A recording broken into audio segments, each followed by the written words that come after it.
सुरासुरवन्दितलिङ्गम् निर्मलभासित शोभितलिङ्गम् जन्मज दुःखविनाशकलिङ्गम् तत्प्रणमामि सदा शिवलिङ्गम् देवमुनिप्रवरार्चितलिङ्गम् कामदहन करुणाकरलिङ्गम्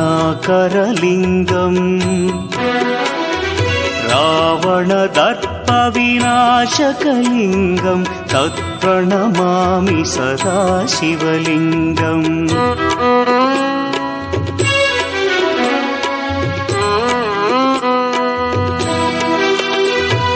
सर्वसुगन्धसुलेपितलिङ्गम् बुद्धिविवर्धनकारणलिङ्गम् सिद्धसुरासुरवन्दितलिङ्गम्